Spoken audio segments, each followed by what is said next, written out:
میں اس بات سے اللہ کی پناہ مانگتا ہوں کہ میں کوئی سبز باغ آپ کو دکھاؤں، اور میں نے عرصہ ہوا کہ اجتماعی حالات پر گفتگو کرنا تقریباً چھوڑ دیا۔ اس کی صاف وجہ یہ ہے کہ ایک ہے حالات باہر والے، ایک ہے حالات ہمارے اندر والے۔ اندر والے حالات کا نتیجہ ہوتے ہیں باہر والے حالات۔ باہر والے حالات پر ہزاروں سال تک گفتگو ہوتی رہے اور اندر والے حالات ہمارے خراب رہیں، کبھی باہر والے حالات سدھریں گے نہیں۔ میں نے آج تھوڑی سی اپنی عادت کو بدل کر اور تھوڑا اپنی طبیعت پر جبر کر کے مصلحت کی خاطر مجمع پر نگاہ ڈال کر استخارہ کر کے یہ دعا کر کے کہ اللہ کس مضمون کو میں اس مجمع کے سامنے پیش کروں تاکہ اصل مدعا دل میں آ جائے، وہ اس وقت میرے دل میں اللہ تعالیٰ نے یہ بات ڈالی، میں نے وہ بات آپ کے سامنے عرض کی ہے۔ اس کے سینکڑوں شواہد ہیں، جو چاہے دنیا میں جا کر دیکھ لے۔ یقین مانو ہم اس وقت جس قسم کے حالات میں ہیں یہ عام زمانہ نہیں ہے، یہ عام دور نہیں ہے، یہ بالکل عام دور نہیں ہے۔ کسی کے دل میں اگر ذرا بھی خوف اور گھبراہٹ آئی ہو تو میں اس کو اللہ اور رسول کا واسطہ دے کر کہتا ہوں یہ وہی حالات ہیں جن کا اللہ اور اللہ کے رسول نے ہم سے وعدہ کیا تھا۔ اس لیے ان حالات میں ہمارے ایمان کو بڑھنا چاہیے، نہ کہ ہمارے ایمان کو گھٹنا چاہیے۔ صحابہ کرام کے سامنے جب سارے دشمنوں کے لشکر چاروں طرف سے گھیر لیا ہم کو اور چاروں طرف سے متحدہ محاذ بنا کر حملہ ہوا مدینہ منورہ پر، اور اس وقت جب لوگوں نے ان سے کہا کہ ان الناس قد جمعوا لکم، جب انہوں نے دیکھا کہ چاروں طرف سے عجیب عجیب طاقتیں اکٹھا ہو کر آ گئی، حملہ آور ہو گئی، فلما راوا الاحزاب، جب انہوں نے دیکھا اتحادی فوجوں کو دیکھا، ساری دنیا کے یہ سارے عرب جزیرہ عرب کے لوگ متحد ہو کر آ گئے، کہاں مکے کے قریش، کہاں خیبر اور تبوک اور مدینے کے یہودی، کہاں بنو خزاعہ، کہاں بنو غطفان، کہاں اوس اور خزرج، کہاں بنو قریظہ، کہاں بنو قینقاع، کہاں بنو نضیر، کہاں بنو عوف، کہاں قریش کے لوگ، یہ سب اکٹھا ہو کے آ گئے۔ جب انہوں نے دیکھا یہ سب تو ان کا تاثر کیا تھا، ان کا ریئیکشن کیا تھا؟ ان کا ریئیکشن یہ تھا قالوا هذا ما وعدنا الله ورسوله، یہی تو وہ حالات ہے جو ہمیں اللہ اور اللہ کے رسول نے بتایا تھا کہ ایسا ہوگا،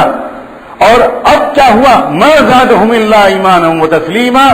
ان کا ایمان و یقین اور ان کا اطمینان اور بڑھ گیا۔ جو کہا تھا اللہ اور اللہ کے رسول نے وہ سب پورا ہوتا جا رہا ہے۔ لہذا اللہ کی جو آخری مدد آئے گی اور جو ہم کو غلبہ ملے گا اور شہادت کے نتیجے میں جو ہم کو جنت ملے گی، اللہ کے وہ وعدے بھی پورے ہو کے رہیں گے، لہذا پریشانی کی کوئی بات نہیں۔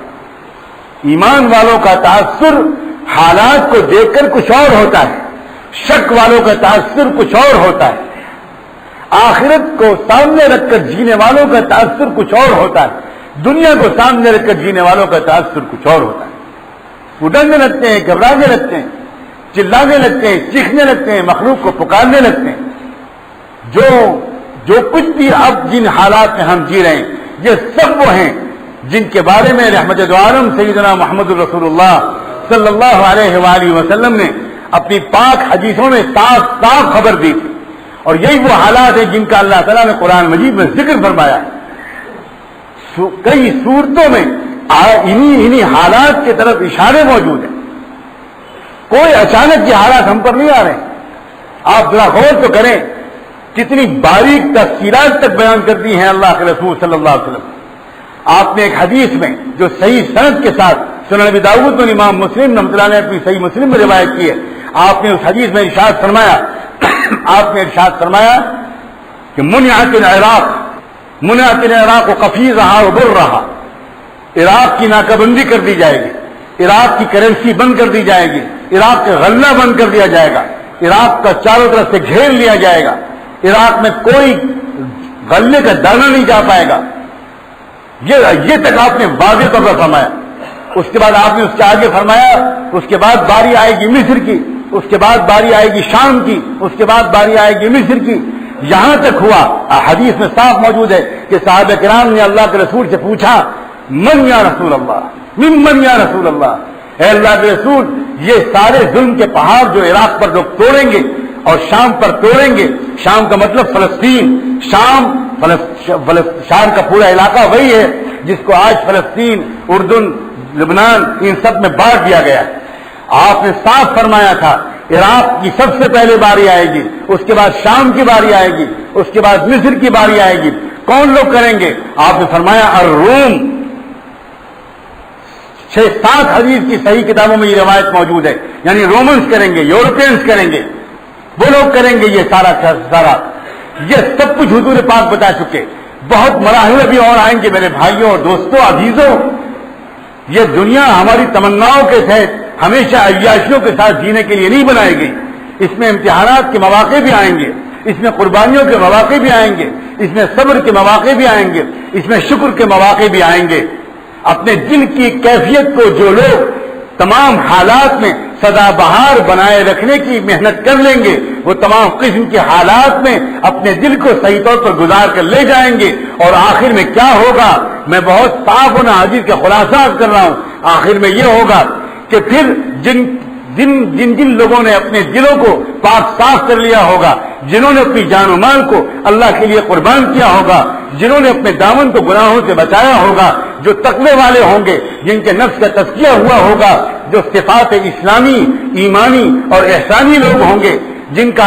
کا نمازوں میں دھیان جمتا ہوگا، جو ہمت والے ہوں گے، جو صبر و شکر والے ہوں گے، جن کے دل کی کیفیت درست ہوگی، جن کے دل میں خوف اور غم نکل چکا ہوگا، جو اللہ کے دوست بن چکے ہوں گے، جن کے دل دنیا سے اٹکنے کے بجائے جنت میں اٹکے ہوئے ہوں گے، ان سب کو پوری دنیا سے اللہ تعالیٰ جمع کر دیں گے. اور وہ وقت وہ ہوگا جب اللہ تعالیٰ عیسیٰ علیہ السلام کو دنیا میں بھیجیں گے، اور پھر اللہ تعالیٰ اپنے اہل بیت میں سے ایک شخص کو ظاہر کریں گے، اور پھر اس کے ذریعے سے اللہ تبارک و تعالیٰ اس امت کو منظم کر کے اس طور پر دنیا کے اندر تبدیلی لائیں گے کہ وہ پوری دنیا جس کا چپا چپا ظلم سے بھر چکا ہوگا، وہ اللہ کے اس غیبی نظام کے تحت اور ان تقوی والوں کی ہمت، تقوی اور قربانیوں اور دعاؤں کے نتیجے میں حضرت عیسیٰ علیہ السلام کی روحانی قیادت کے ساتھ پورے عالم کا کایا پلٹ ہو جائے گی، پورے عالم کا نقشہ پلٹ جائے گا. اور وہ عالم، وہ دنیا جو ظلم سے بھری ہوئی ہے، وہ عدل و انصاف سے بھر جائے گی. اور ایک مرتبہ پھر وہی نظام انتہائی عدل و انصاف کا جو خلافت راشدہ کے زمانے میں قائم تھا، جو نبی آخر الزمان سیدنا محمد رسول اللہ صلی اللہ علیہ وآلہ وسلم کے زمانے میں قائم تھا، وہ دوبارہ دنیا میں پوری بہاروں کے ساتھ قائم ہوگا. رب کعبہ کی قسم، جو کچھ آیا ہے قرآن میں اور جو کچھ فرمایا اللہ کے رسول نے، وہ بالکل برحق ہے اور ثابت ہو کے رہے گا، ہو کے رہے گا، ہو کے رہے گا. اور روزانہ دنیا تیزی کے ساتھ اسی طرف آگے بڑھ رہی ہے، اسی طرف آگے بڑھ رہی ہے. بس ایک بات ہے جو اصل مقصود تھا میرے دل میں کہنا، جس کے لیے یہ ساری باتیں میں نے اپنے عام نہج سے بالکل ہٹ کر اس وقت یہ ساری بات کہی ہے. اللہ کرے کہ اس میں خیر اور فائدہ ہو. بہت صاف سن لیجئے. ایک زمانہ وہ ہوتا ہے جس میں کوئی تبدیلی نظم عالم میں نہیں ہوتی، ایک سا چل رہا ہوتا ہے. 1 صدی 2 صدی 3 صدی جتنا بھی چلے، اس زمانے میں کیا ہوتا ہے، تقوی والے، غیر تقوی والے، فرما بردار، نہ فرما بردار، 10% اللہ کی بات ماننے والے، 15% ماننے والے، 5% ماننے والے، 2% ماننے والے، 90% ماننے والے، 80% ماننے والے، یہ سب ملے جلے ایک ساتھ رہتے ہیں، ایک ساتھ گھروں میں، ایک ساتھ خاندانوں میں، ایک ساتھ شہروں میں، ایک ساتھ مسجدوں میں، ایک ساتھ حج میں، ایک ساتھ عمرے میں، کہیں کوئی چھٹائی نہیں ہوتی. اور پھر جب وقت آتا ہے حق کی فتح کا، جب وقت آتا ہے انصاف کے نظام کو قائم کرنے کا، جب وقت آتا ہے نظم عالم کی تبدیلی کا، تو وہ وقت خوشی کا تو ہوتا ہے، مگر ایک پہلو بتاؤں، اللہ اکبر، وہ وقت ہوتا ہے چھٹائی کا. کیا ہوتا ہے؟ اللہ اس ملے جلے پورے معاشرے کے ساتھ، اس پورے ملے جلے معاشرے کو لے کر کبھی بھی حق کو غالب نہیں کرتا، بلکہ ہوتا یہ ہے کہ اللہ تعالیٰ چھانٹتا ہے ان میں سے چھانٹتا ہے. اور جو اللہ کے معیار کے مطابق، اے اللہ اس لفظ پر اپنے غضب کی نگاہوں سے ہم لوگوں کو مت دیکھیے گا، بلکہ توفیق اور رحمت کی نگاہوں سے دیکھیے گا. اللہ اپنے معیار پر جن بندوں کو دیکھتے ہیں، جن بندیوں کو پاتے ہیں، جن بندوں کو پاتے ہیں، کہ ان میں وہ تقویٰ ہے جو میں چاہتا ہوں، ان میں جو مجھ سے محبت جو میں چاہتا ہوں وہ ہے۔ یہ وہ لوگ ہیں جو دن میں اور رات میں اللہ کو یاد کرتے ہیں، جو ہر وقت غافل نہیں رہتے، جو حلال اور حرام میں فرق کرتے ہیں، جن کے دل میرے سامنے جھکے ہوئے ہیں، جن میں غرور نہیں، جن میں تکبر نہیں، جن میں بے حیائی نہیں، جن میں بدکاریاں نہیں، جن میں جھوٹ نہیں، جن میں ظلم نہیں، بلکہ جن کے اندر نیکیاں آ گئی، جن کے اندر اللہ سے تعلق آ گیا، یہ لوگ ان کو چھانٹتے ہیں، ایسے افراد کو چھانٹتے ہیں، اور ان افراد کو لے کر اور ان کو اپنے مقبول بندوں کے ساتھ کھڑا کر کے ان کے ذریعے سے اللہ تعالیٰ نظم عالم میں تبدیلی برپا کر دیتے ہیں، اور باقی مجمع جو ہوتا ہے اللہ کی پناہ اس کے بارے میں کہنے کی ہمت میرے اندر نہیں ہے کہ وہ کہاں جاتا ہے۔ میرے عزیز بھائیوں، یہ عام زمانہ نہیں ہے جس میں ہم اور آپ جی رہے ہیں، یہ عام زمانہ نہیں ہے، برق پلٹنے والا ہے، نظم عالم میں تبدیلی کی طرف تیزی سے دنیا کے حالات لے جائے جا رہے ہیں، اور جب نظم عالم میں تبدیلی کا وقت آئے گا تو بدر والوں کی طرح اللہ 313 کو چھانٹے گا۔ اللہ اکبر، چھٹائی کا وقت ہوگا، اور یہ چھٹائی اس سے پہلے بھی ہو چکی ہے، جو کوئی اتفاقی واقعہ نہیں تھا بدر میں، بنو اسرائیل میں کی زندگی کا ایک واقعہ اللہ تعالیٰ نے قرآن مجید میں بیان فرمایا ہے۔ پوری بات کو بیان کروں گا تو بہت لمبی بات ہو جائے گی، خلاصہ بیان کرتا ہوں کہ بنو اسرائیل کی زندگی میں بھی 4 دور تھے، ان کے چوتھا دور جو تھا وہ اسی کے طرح کا تھا جیسے ہماری زندگی کا آج کا چوتھا دور چل رہا ہے، ذلت، بے سہارا پن، پوری دنیا میں بے وزنی،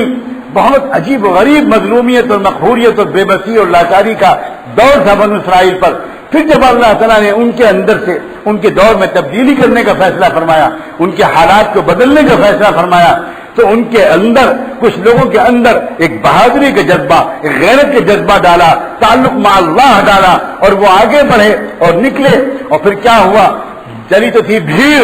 لیکن جب بھیڑ چلی حضرت طالوت کے ساتھ، تو جب وقت آیا اس فتح کا تو حضرت طالوت نے اپنی اس پوری قوم سے کہا ان اللہ مبتلیکم بنہر۔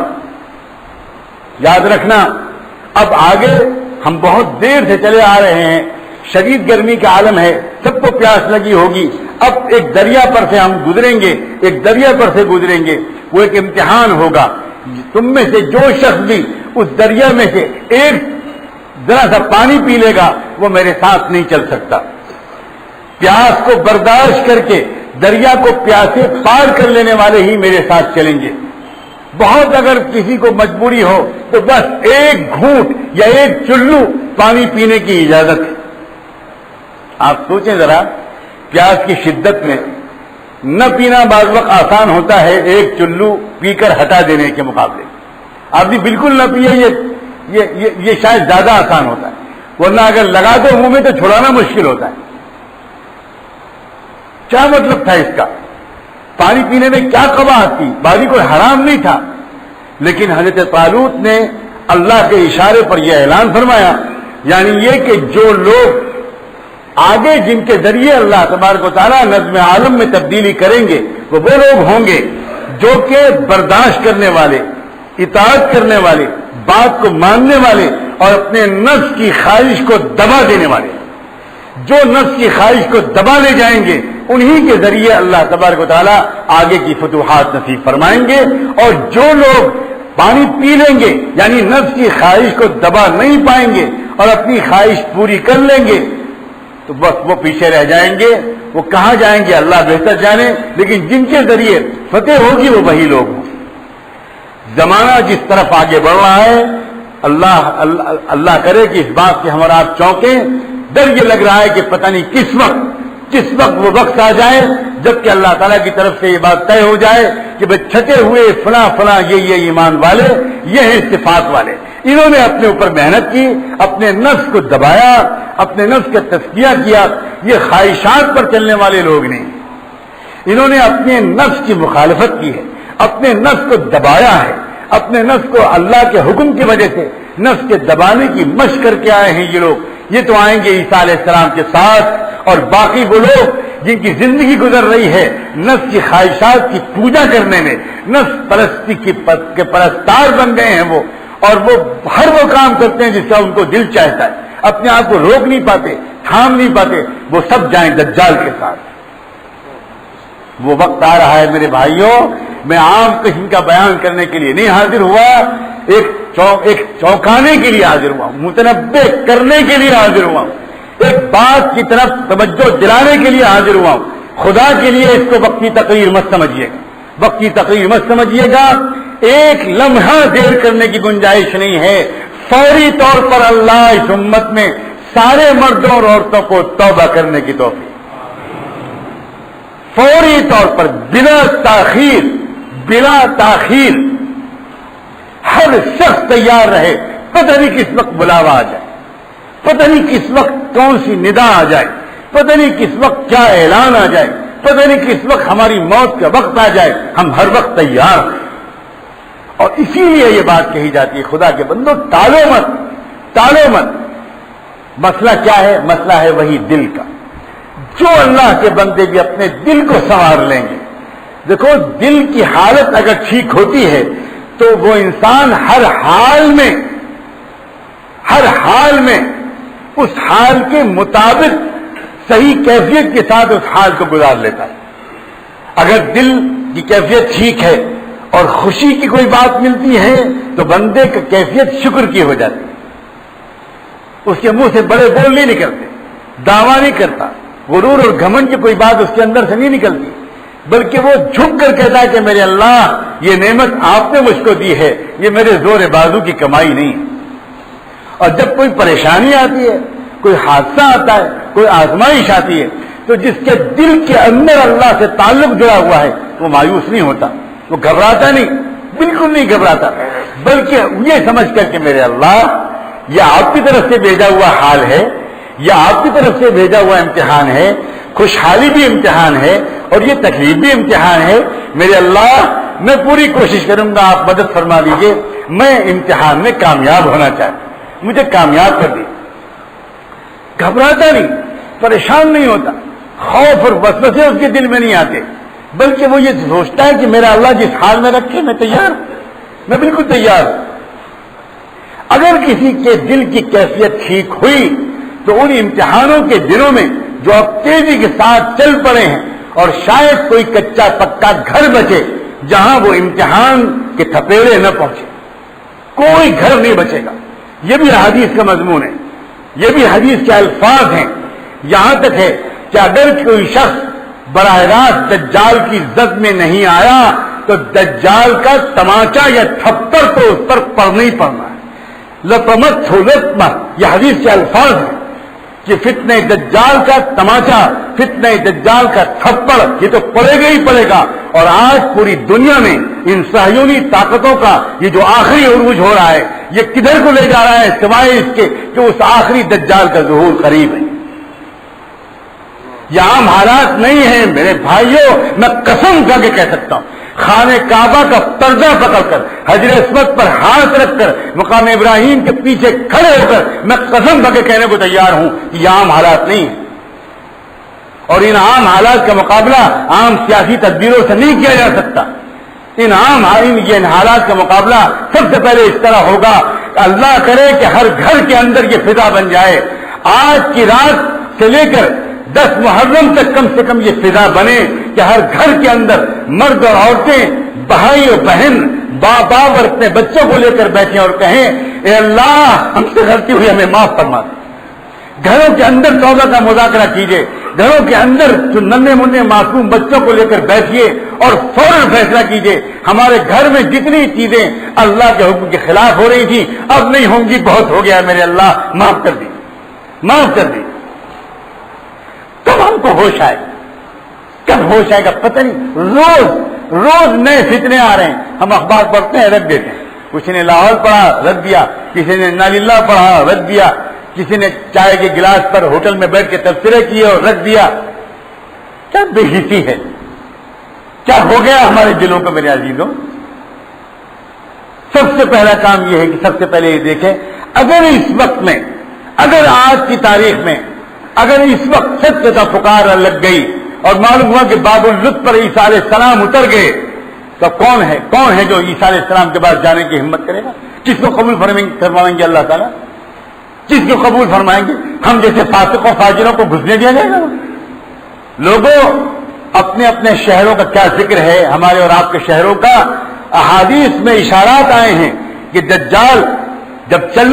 سفر شروع کرے گا تو جب حملے اس کے ہوں گے تو بڑھتے بڑھتے وہ مدینے پر حملہ کرنے کی کوشش کرے گا، لیکن مدینے کے اندر داخل نہیں ہو پائے گا، مدینہ منورہ کے باہر روک دیا جائے گا اور وہاں سے وہ آواز لگائے گا۔ تو میں یہ کہتے ہوئے کانپ رہا ہوں، اگر ترمذی اور ابن ماجہ کی حدیث نہ ہوتی اور محدثین نے اس کو صحاح کے درجے میں شمار نہ کیا ہوتا تو میں آپ کے سامنے بیان نہ کرتا۔ اس حدیث کے صاف الفاظ ہے کہ دجال مدینے کی سرحد پر پہنچ کر آواز لگائے گا اور پھر کیا ہوگا، مدینہ منورہ سے 70,000 منافقین نکل کر دجال کے ساتھ شامل ہو جائیں گے۔ اگر مدینہ منورہ سے 70,000 منافقین نکلیں گے تو میرے اور آپ کے شہروں سے کتنے نکلیں گے؟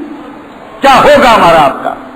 لوگوں، خدا کے بندوں، بات سمجھو۔ میں اعتراف کرتا ہوں کہ میں حالات میں شدت تاثر کی وجہ سے پوری بات کو شاید اس مرتب انداز سے نہیں کہہ سکا جیسے کہنا چاہیے، لیکن جب آگ لگی ہو تو خطابت نہیں ہوتی، تقریر نہیں ہوتی، ترتیب نہیں دیکھی جاتی، پھر تو پاگلوں کی طرح چلانا پڑتا ہے، آگ لگی ہے، آگ لگی ہے۔ انتظار مت کرو، مت چالو، خدا کے بندوں مت چالو۔ اگر آپ میں سے کوئی سمجھتا ہو کہ مجھے توبہ کی ضرورت نہیں ہے تو بہت مبارک۔ آپ میں سے کوئی سمجھتا ہو کہ نہیں ہم تو پورے مسلمان ہیں، ہمیں کوئی کمی نہیں ہے، تو بھئی وہ جانے اور اس کا اللہ جانے۔